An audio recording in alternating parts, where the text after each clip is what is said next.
What's going on, YouTube? So check this out. Um,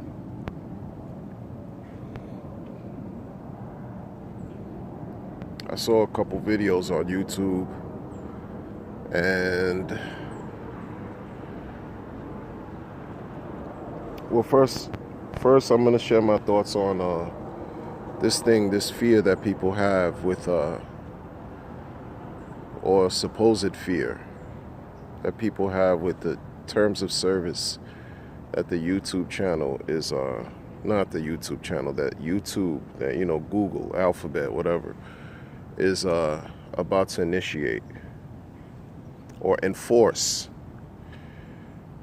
I believe is by December 10th, changes will be enforced where YouTube will try to see if your channel is kid friendly, and to make their partners happy, they will deem if your channel is friendly, and if it's not, they have the power to pretty much shut down your channel so that their investors, I would say, can be happy to advertise on child-friendly channels. Now, this is the part about things about, media and propaganda that sort of makes me, like, people get flustered so easily when they hear about certain things taking place, especially through media.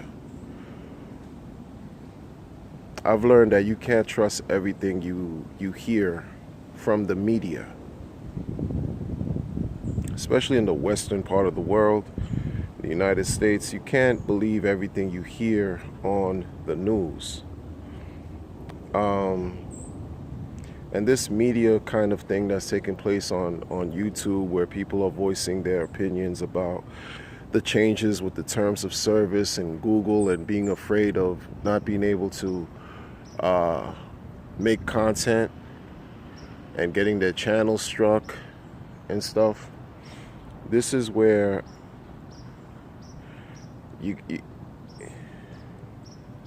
this is why I think it's important to think outside of the box. This is why I think it's important to always have a plan B, a plan C. Always have some type of strategy to combat adversarial challenges that face you. And this is no different. This is no different. There's alternatives. This is what I'm saying. There's alternatives as far as creating content on different platforms. The other platforms may not be as big or as huge as a conglomerate as Alphabet, i.e. Google and YouTube. They may not be as large, but there are other opportunities, there are other avenues and alternatives that people can, flock to make these, to continue to make content, because everything takes work.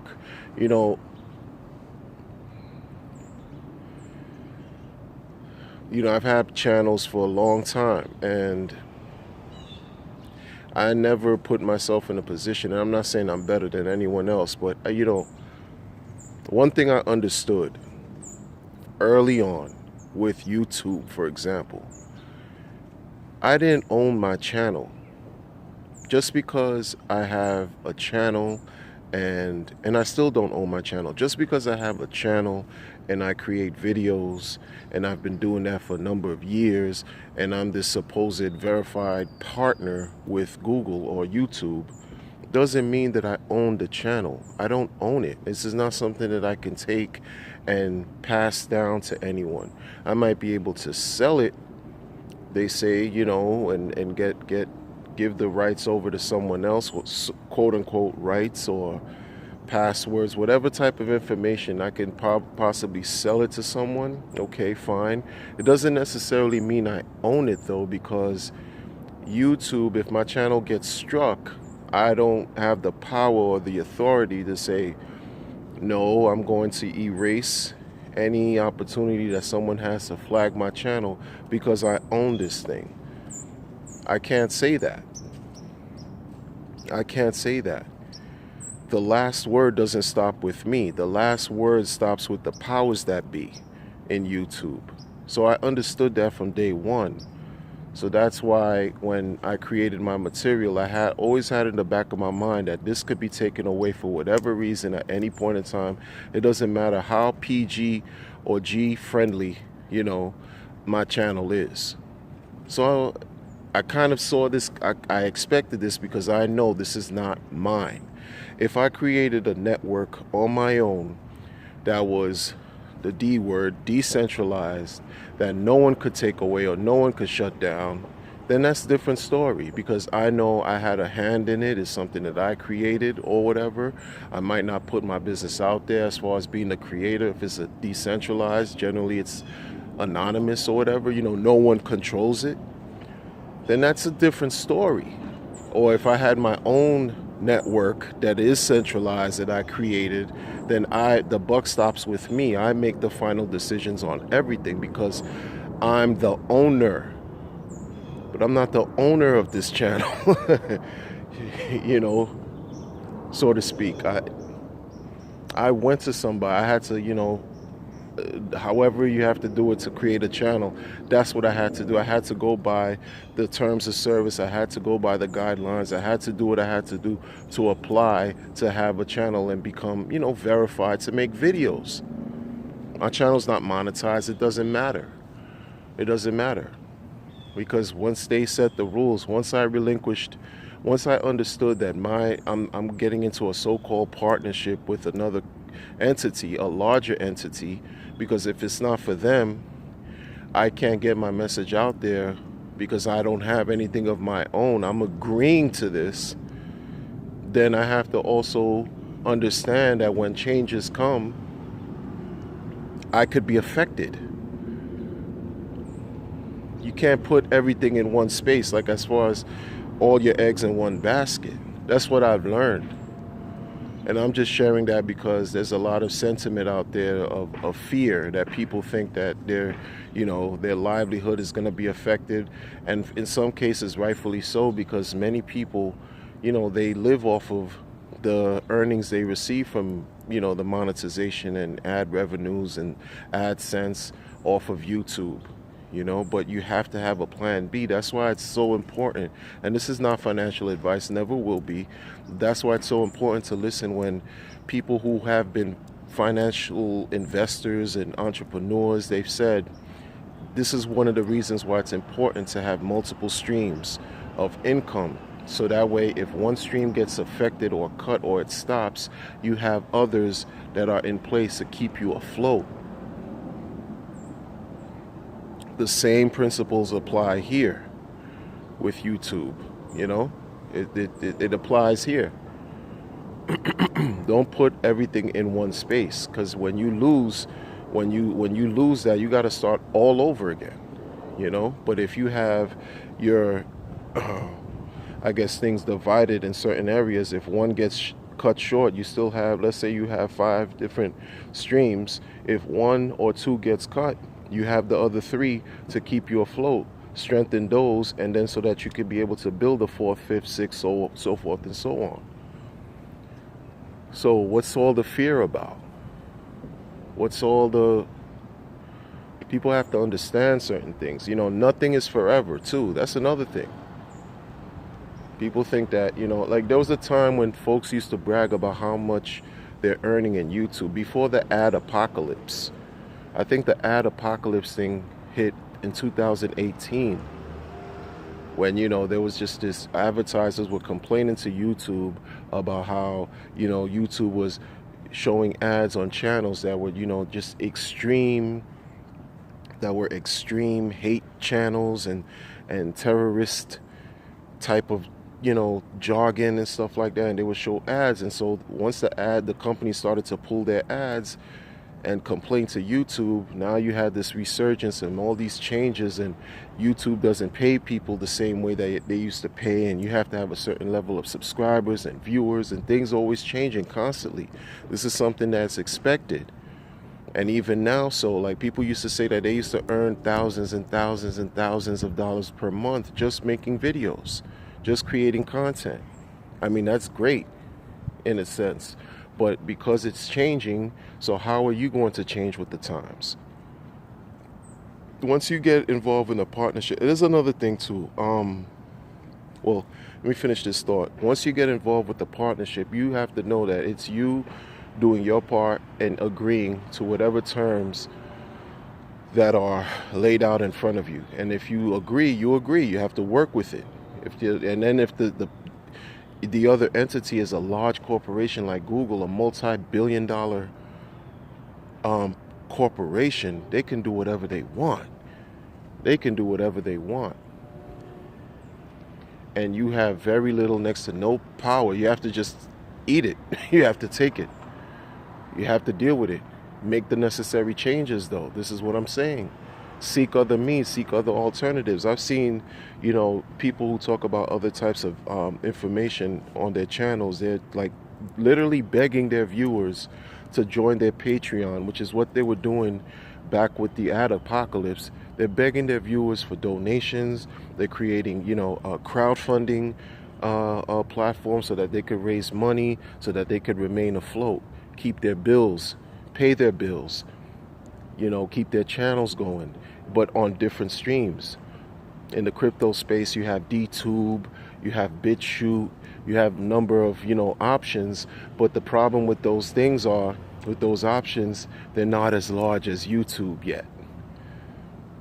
In the Black manosphere, there's some issues going on there, and people are talking about Black Avenger.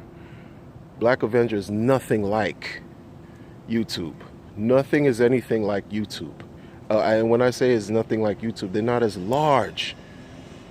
They're not as large as YouTube. They don't have the exposure as wide as YouTube receives or gets. That's what's making people afraid or causing some type of, it's disheartening for those. It's not for me, because my channel is small, first of all, but even if it wasn't, at a certain point you have to secure your interests, especially if you reach a certain level where you're amassing, you're making more money for YouTube than you're earning for yourself. Because believe it or not, I don't know to what degree the calculations work and are, because my channel's not monetized, but I'm pretty sure that for whatever you receive, YouTube is getting a nice sizable cut. Sizable. I could be wrong. For every check that those who are fortunate to receive on a monthly basis for YouTube is getting more than what they're giving out. I hear super chats are already cut by 30% minimum, I believe. When people receive super chat donations on YouTube and stuff, that's 60% of whatever is being donated goes straight to Google. So when you reach a certain level of success, and people forget, okay, but how are you protecting your interests? What are you going to do to reinvent yourself? To transcend, to get to a higher level than where you are now. So that way, if a change does come, it's not going to be adversely impacting you or impacting us, right? So that's a whole nother element, a different element that is causing people to be worried and a great deal of anxiety, especially when you're dealing with cryptocurrency space and your portfolio is looking meager, and you're just trying to get by, and all of a sudden now you developing material and creating content, and you're hearing all this stuff with YouTube.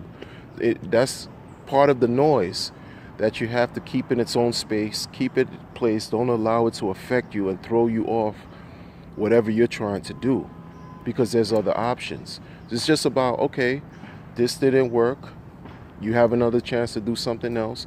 Put in the work, put in the effort, the energy that's required, and keep building. You got to keep building. You got to keep building, you know? Part of the reason why I used to, I like Steemit, but Steemit is just, for me, I mean, your information, you keep the information on the blockchain, it goes nowhere. So you create blogs and content, curation, or, author trails or whatever on Steemit, it never goes anywhere unless Steemit shuts down. But the thing is but the community is just it's not as large as YouTube. Neither is BitChute, neither is DTube, neither are these other channels. But they have to start from somewhere, because at one point YouTube wasn't large. I remember LiveLeak. Is LiveLeak even doing anything? I don't know, but YouTube started from somewhere. So again, in crypto, you have these great minds all over the world that are advancing technology. So this is a thing. There's always another opportunity. When someone tries to peg you or push you in a corner, there's always a way out. If you want to believe that you're in a corner and you can't get out, then that's an anchor that you have to deal with. That's a block and an obstacle that you put yourself in, because your mind is fixated on the fact that you're stuck. If you allow yourself to be open and receptive, there's always a way out. We always have an opportunity to decide what we're going to do. So YouTube could say, forget about all these channels. Let it just be whatever narrative or agenda they got going on. That's fine. That's fine. Another thing will come up. Look at what Bitcoin is. For centuries, the financial legacy systems have been working and running and doing their thing. And the antithesis to that is crypto. So this is where it's headed. People are afraid. You still have large institutions in the world who are afraid that their power is being lessened by the day due to forces that have been created to allow people to have the fortitude to have the opportunities that these legacy systems do not want us to have. Crypto is one of those opportunities that are affording people to become more empowered to do things and make decisions on their own without the oversight of government, central banks, or any third party that you have to pay fees to. Constant amount of fees and fees and fees and fees. Crypto is eliminating that by the day, and these institutions and governmental structures don't want that. But crypto is an example of when you oppress people, after a while, that pressure is going to bust those pipes, and then you're going to have a revolution. Then you're going to have answers that comes up out of nowhere to help alleviate all that suffering, all that misery, all the devastation, the deprivation that's taking place. You oppress a certain people over a period of time, after a while they will become enlightened and won't be able to do anything else but fight against the system, because this is what it's about. This is about what it's about. Transference of wealth from the impatient to the patient won't be a thing that's peaceful. It won't be a peaceful event that's just going to occur. You think people, these structures are willing to just give their power away, give their control away? YouTube is no different. You're talking about a multi-billion-dollar company. I don't even remember, if someone could tell me the market cap for Google, those numbers alone are captivating. Is Apple still the number one in the world? Did Apple reach $1 trillion market cap? You have Google. I mean, you think they want to get rid of that power, get rid of that money? Money's the root of greed and evil. They don't want these people are just going to protect and secure their interests as much as we should secure our interests as well. See, I'm not cursing in this video. I'm not giving any type of pejorative, making any type of insulting comments and inflammatory statements in this video. But I'm not sure, this video is not kid friendly. It's not for children. My channel is not made to create and gear towards children. So at some point, if my channel gets affected by the windfall of changes that Google's trying to inflict throughout its space and throughout the company, and shut all these channels down, then hey, all I could do is say, listen, go back to the drawing board. That's all I could do. That's all I could do. That's all we can do. And find something else. Attach to something else. Because there's alternatives. We may not like the alternatives, but it's okay. It's okay. Because if the alternatives gives us an opportunity to remain creative and not be restricted and not have to go by, rules that just kind of like stifle our progress or our ability to connect with people, our target audience, the different demographics that we're trying to reach, then hey, I guess it's worth it. I guess it's worth it. I look at YouTube and stuff like MS Communications and Clear Channel, in the US. These are the, like radio station conglomerates that, those are the conglomerates, for example, that own radio stations. Maybe even iHeart Radio, they own radio stations throughout the country. They call the shots. When you have entities like FTC and these other, they're corporations. They're not there to really help the little guy like me, like you, like all of us who trying to just do what it is that we do. So just make a plan, have exit strategies,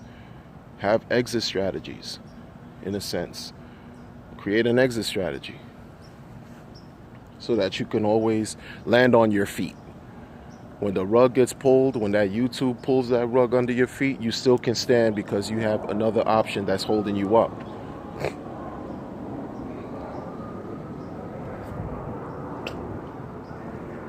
You have another option that's holding you up. That's why I stopped saying, oh, subscribe to my channel, like and share and all this stuff, because you could see the handwriting on the wall.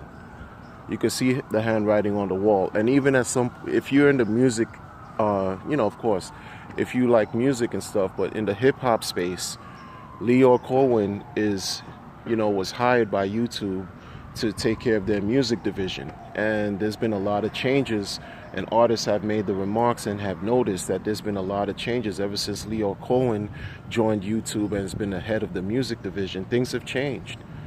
Things have changed in the space. And change is something that people are not easily, people are not willing to change because people get comfortable and complacent.